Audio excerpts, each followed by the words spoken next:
उपासी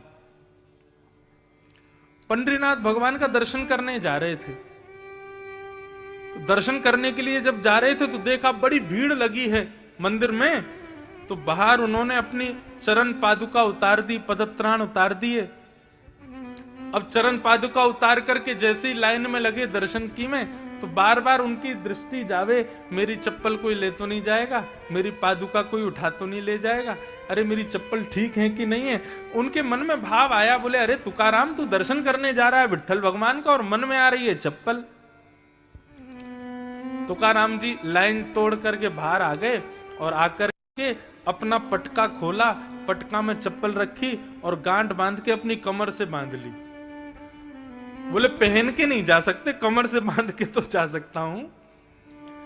तुकाराम जी का भाव क्या था कि जब मेरा विट्ठल मेरे सामने हो, जब मेरे नाथ मेरे सामने हो, उस समय यदि चप्पल का ध्यान मुझे आ गया ना तो मेरे दर्शन में व्यवधान आ जाएगा। तो कहीं ये चप्पल व्यवधान का कारण ना बन जाए, तो अपनी कमर पे बांध ली और तुकाराम जी चले गए मंदिर में भीतर। अब मंदिर में खड़े थे, सब लोग कीर्तन कर रहे थे, जय जय राम कृष्ण हरि। तभी एक की नजर पड़ गई कि तुकाराम जी ने कमर पे चप्पल बांध रखी। उसने एक को बताई, एक ने दो को बताई। देखते देखते पूरे मंदिर में हल्ला होने लगा, अरे चप्पल कौन लाया, चप्पल कौन लाया। इतने में तुकाराम जी बोले भैया चप्पल पहन के नहीं आया हूं, बांध के लाया हूं। बोले अरे मूर्ख धूर्त, तू चप्पल भीतर लेके आ गया। तुकाराम जी बोले मेरी बात तो सुनो, मैं क्यों लेके आया हूं, मेरी बात तो सुन लो। किसी ने नहीं सुनी, सब चढ़ गए और महाराज हाथापाई करने लगे और करते करते तुकाराम जी को मंदिर से बाहर कर दिया। बोले तू दर्शन का अधिकारी नहीं है, चप्पल लेके भीतर आया। तुकाराम जी मंदिर के दूसरे कोने में जाकर के बैठ गए और बैठ करके बोले हे विट्ठल, मेरा मन का भाव आपके मंदिर की मर्यादा तोड़ना नहीं था। मुझे ऐसा भी नहीं कि चप्पल के प्रति मेरी बहुत आसक्ति है। मेरा मन ही दूषित है कि मैं मंदिर में जा रहा था तो बार बार चप्पल की स्मृति हो रही थी। तो मैंने तो केवल इसलिए यह किया था कि आपका दर्शन करने जब मैं सामने आपके खड़ा हूं, उस समय मेरी चप्पल का स्मृति मेरे अंदर ना आ जाए, इसलिए मैंने कमर से बांध ली थी। हे नाथ, यदि मुझसे अपराध हुआ हो तो क्षमा कर देना। हमेशा के लिए प्रतिबंध कर दिया कि आज के बाद तुम कभी विट्ठल भगवान के दर्शन नहीं कर पाओगे। तुकाराम जी रोने लगे और विट्ठल विट्ठल विट्ठल कहकर के जैसे ही रुदन किया, स्थिति ये हुई, सामने दर्शनार्थी खड़े थे, लाखों की तादाद में भीड़ खड़ी थी, लेकिन पंडरीनाथ भगवान ने अपना मुख उस तरफ मोड़ लिया जहां तुकाराम जी बैठे थे। अपना मुख ही मोड़ लिया, मंदिर का द्वार ही मोड़ दिया।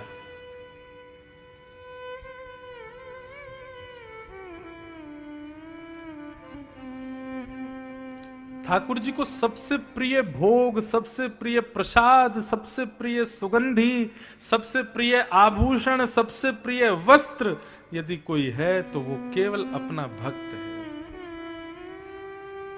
जब उनका प्रिय भक्त सन्मुख आता है ना, तो उसको देख करके ही ठाकुर जी तृप्त हो जाते हैं, मतलब मानो भोग लग गया।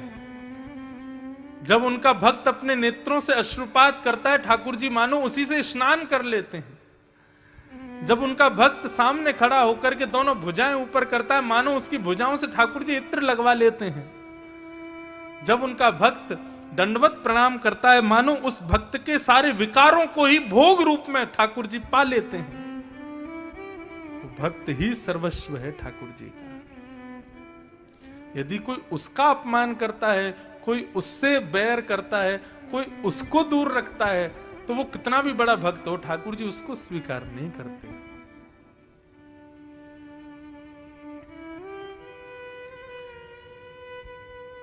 अब ये पद गाने से मैं रुक नहीं पा रहा हूं, गा ही देता हूं। ठाकुर जी किसको अपनाते हैं? गिरधर जब अपनों कर जाने, गिरधर जब अपनों भक्तन में मति भक्तन में गति, हरिजन संगे हरि उर आने। जिसकी भक्तों की सेवा में बड़ी निष्ठा हो, ठाकुर जी का वो अति प्रिय है। एक वृंदावन में एक महात्मा आए, अपने गुरुजी को प्रणाम किया तो गुरुजी ने उनसे कहा कि एक तुम एक काम करो, यमुना जी में स्नान करना, ब्रजरज को अपने तन पर लपेट लेना और फिर गुरु मंत्र का जाप करके नेत्र बंद करना, तुमको श्यामा श्याम के दर्शन होंगे। उसने कहा ठीक है। यमुना जी में स्नान किया, ब्रजरज को अपने तन पर लगा लिया, गुरु मंत्र की उपासना करते हुए नेत्र बंद करके जैसे ही बैठा, तभी उसने क्या देखा, अपने अंतस्थ में एक सुंदर एक कुंज है, हरी भरी कुंज, और उस कुंज में श्यामा श्याम लीला कर रहे हैं, किलोल कर रहे हैं। उनकी लीला का दर्शन होने लगा। दर्शन करते करते अति आनंदित, तभी वो अनुभव करता है कि श्यामा श्याम जो उसके अंतस्थ में दिखाई दे रहे हैं, वो एक लीला करते हैं जिस लीला से उस भक्त को थोड़ी हंसी आने लगती है, थोड़ा आनंद आने लगता है। बहुत सावधानी से सुनिएगा। अब जिस समय उसको हंसी आती है, उसी समय सामने से एक ब्रजवासी वो जा रहा होता है और वो विकलांग होता है, एक पैर नहीं होता उसका। अब वो व्यक्ति हंस तो रहा था ठाकुर जी की लीला देख करके, लेकिन उस विकलांग ब्रजवासी को लगा ये मेरे ऊपर हंस रहा है, ये मेरी चाल पर हंस रहा है।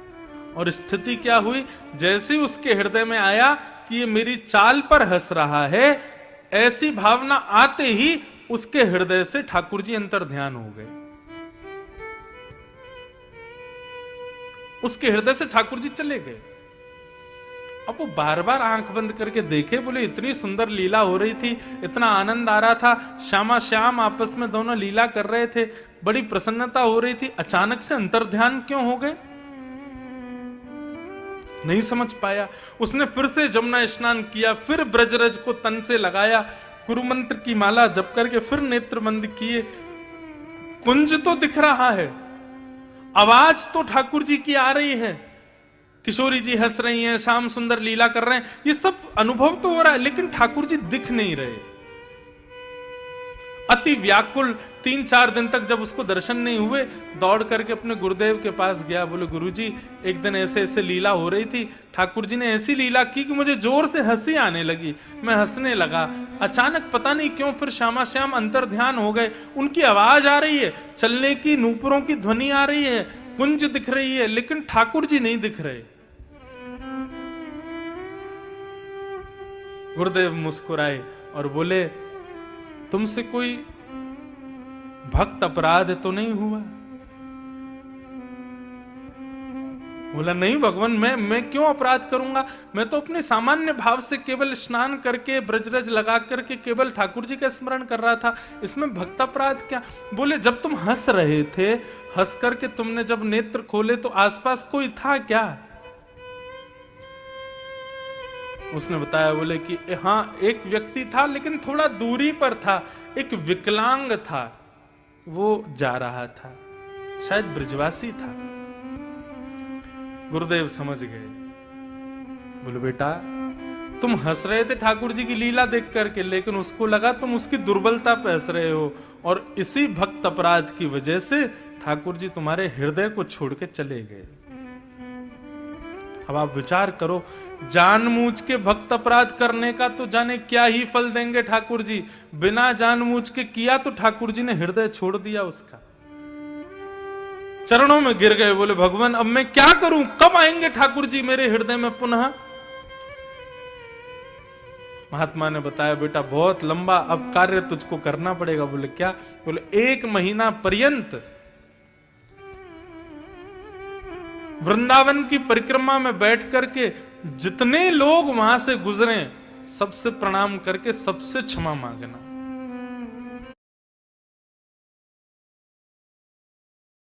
सबसे प्रणाम करके सबसे क्षमा मांगना, चाहे कोई भी हो, वृंदावन की परिक्रमा दे रहा हो, कोई भी व्यक्ति भक्त यहां से निकले तुम्हारे सामने से, उसको प्रणाम करना, कान पकड़ के क्षमा मांगना कि मुझे क्षमा कर दो। जब इस प्रकार एक महीना पर्यंत तुम समस्त ब्रजवासियों से क्षमा मांगोगे, तब ठाकुर जी तुम्हारे हृदय में आएंगे। आप ठाकुर जी का भोग लगा रहे हो, नमक मिर्च दाल में ज्यादा पड़ गई, ठाकुर जी उसको सहन कर लेंगे। आप ठाकुर जी का श्रृंगार करते समय यदि ठाकुर जी तुम्हारे हाथ से गिर जाए, नीचे बेचारे इनके सिर में लग जाए, ठाकुर जी उसको भी स्वीकार कर लेंगे। भरी ठंडी में ठंडे पानी में से नहला दोगे, ठाकुर जी स्वीकार कर लेंगे। लेकिन यदि किसी भागवत का, भागवत यानी भगवान का, किसी भक्त का अपराध यदि कर दिया, ठाकुर जी क्षमा नहीं करेंगे। और उसकी क्षमा की विधि बहुत लंबी है। इसलिए बंधुओं, ठाकुर जी ने तुमको स्वीकार किया है। ये कब जानो?